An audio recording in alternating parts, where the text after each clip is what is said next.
Merci et bonjour à toutes et à toutes, Monsieur le Président, mes chers collègues. Je voudrais tout d'abord remercier Perrine Prevot, l'administratrice, sur qui j'ai pu m'appuyer. Et vraiment merci pour votre disponibilité, vos conseils, et puis surtout votre grand talent. Je pense que nous avons de la chance à l'Assemblée nationale d'avoir voilà, des administratrices et des administrateurs vraiment de grande qualité. Et merci beaucoup. Alors, mes chers collègues, en juillet dernier, l'enquête journalistique des Uber Files a permis de révéler l'ampleur de la stratégie de lobbying employée par la société Uber pour s'implanter en France. Cette enquête, elle a publiée par le Consortium international de journalistes d'investigation, fut rendue possible par la transmission de centaines de milliers de documents internes à la société Uber, par son ancien lobbyiste devenu lanceur d'alerte, Mark Magan. L'existence d'une telle stratégie de lobbying était certes déjà supposée.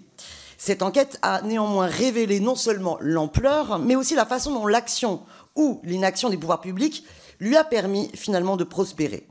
C'est la raison pour laquelle j'ai déposé le 10 octobre dernier, avec l'ensemble de mon groupe La France Insoumise NUPES, une proposition de résolution tendant à la création d'une commission d'enquête qui doit permettre de comprendre les mécanismes ayant permis à l'entreprise Uber de plier le droit français pour imposer son modèle. Le rôle de la Commission des lois est aujourd'hui de se prononcer sur la recevabilité et l'opportunité de la création d'une telle commission d'enquête. Alors, je vais m'atteler à vous convaincre dans un premier temps de la recevabilité de cette proposition de résolution, puis je vous indiquerai ensuite pourquoi l'opportunité d'une telle commission d'enquête m'apparaît totalement indiscutable. Alors, examinons d'abord la recevabilité de la proposition de résolution au regard des articles du règlement. Premièrement, pour être recevable au titre de l'article 137 du règlement, la proposition de résolution doit déterminer avec précision les faits qui donnent lieu à enquête. La recevabilité de ce point de vue est indiscutable. L'enquête portera sur les pratiques de lobbying menées par Uber pour s'implanter en France et sur la réaction ou l'inaction des pouvoirs publics face à ces pratiques. Alors, l'audition que j'ai organisée avec le journaliste du Monde, Damien Leloup, a permis, d'ailleurs à certains d'entre vous qui étaient présents, de le constater. L'enquête journalistique a révélé des faits précis sur lesquels la commission d'enquête va donc pouvoir enquêter. Deuxièmement, la recevabilité de la proposition de résolution au regard de l'article 138 du règlement de l'Assemblée nationale exige qu'aucune commission d'enquête ou qu'aucune commission n'ait demandé à faire usage des pouvoirs dévolus aux commissions d'enquête afin d'analyser les mêmes faits. Bon, en l'occurrence, rien de tel n'est advenu à l'Assemblée nationale pour enquêter sur l'implantation d'Uber. La résolution est donc à ce titre également recevable. Troisièmement, la proposition de résolution doit se conformer à l'article 139 du règlement qui précise qu'une telle initiative ne peut être mise en discussion si le garde des Sceaux fait connaître que des poursuites judiciaires sont en cours sur les faits ayant motivé le dépôt de la proposition. Le garde des Sceaux a fait savoir, je vous en informe, par une lettre datée du 14 novembre 2022, qu'une procédure judiciaire était certes en cours sur le périmètre de la commission d'enquête, mais hélas, et je m'en étonne, le garde des Sceaux n'a pas jugé utile de nous indiquer quel était l'objet de cette procédure en cours. Je l'invite donc à nous en faire part et je vous indique que la commission d'enquête, une fois créée, veillera bien évidemment à ne faire porter ses investigations sur des questions relevant de la compétence exclusive de l'autorité judiciaire. Il s'agit là d'une manière tout à fait classique de permettre à la représentation nationale d'investiguer sur des faits tout en étant respectueuse de l'indépendance de l'autorité judiciaire. Et c'était par exemple déjà le sens du vote émis par la Commission des lois, je vous le rappelle, en décembre 2018, s'agissant de la recevabilité de la résolution qui tendait à créer une commission d'enquête sur la lutte contre les groupuscules d'extrême droite en France, où il y avait aussi des engagements judiciaires. Alors, sous la réserve que je viens d'indiquer, la proposition de résolution qui vous est soumise me semble donc répondre aux conditions requises pour la création d'une commission d'enquête. Enfin, comme l'a indiqué, le garde des Sceaux, s'est également exprimé sur la méconnaissance supposée de la séparation des pouvoirs, tirée de ce que le titre de la résolution évoque le président de la République. Alors, je tiens, mes chers collègues, à vous rassurer sur ce point.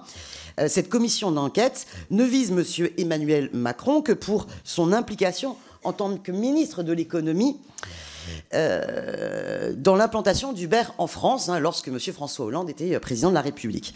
Donc le titre de la proposition ne visait qu'à se référer à la fonction actuelle du président de la République, hein, dans le respect du protocole.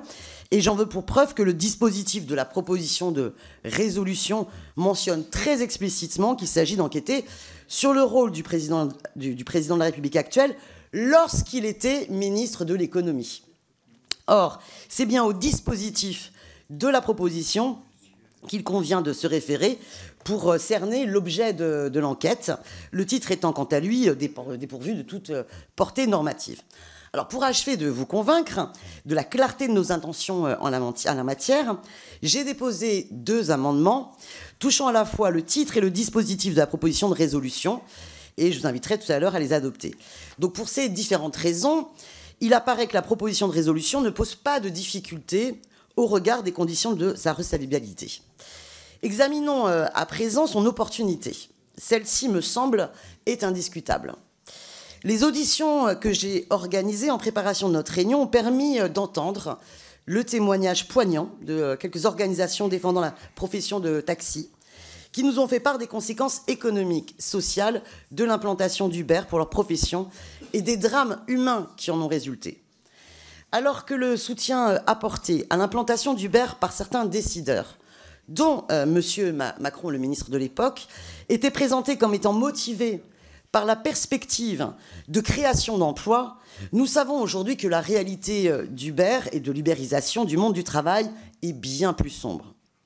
En dehors de la déréglementation du secteur du transport public particulier de personnes qu'a suscité l'arrivée d'Uber en France, les conséquences économiques, sociales et environnementales engendrées sur l'ensemble de la société sont loin d'être anodines. Cela pose la question du soutien et des facilitations dont a pu bénéficier cette entreprise américaine pour s'implanter en France.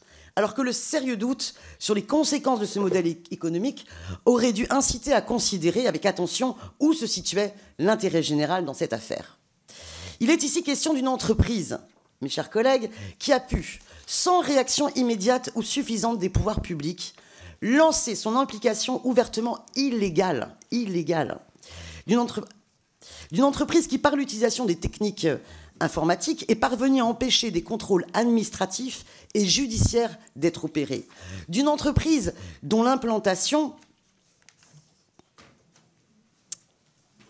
sauvage a suscité de nombreux troubles à l'ordre public, lorsque les affrontements physiques opposant des conducteurs de taxi et de la société Uber faisaient quotidiennement la une de l'actualité.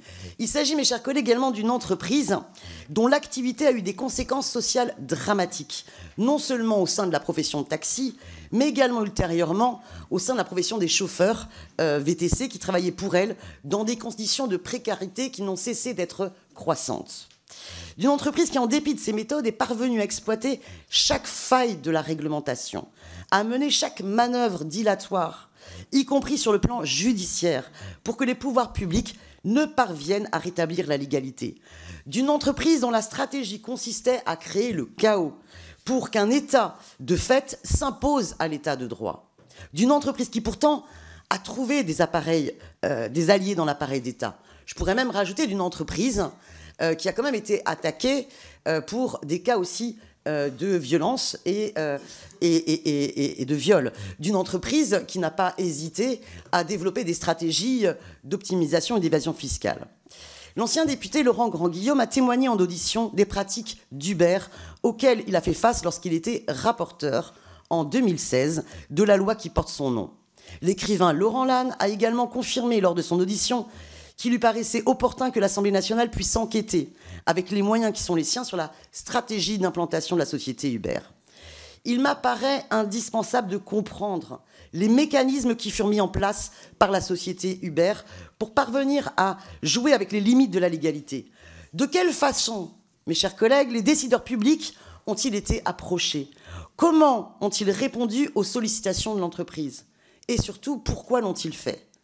Au-delà de ces interrogations, la question qui se pose en filigrane des révélations de l'enquête des Uber Files est celle de la détermination de l'intérêt général.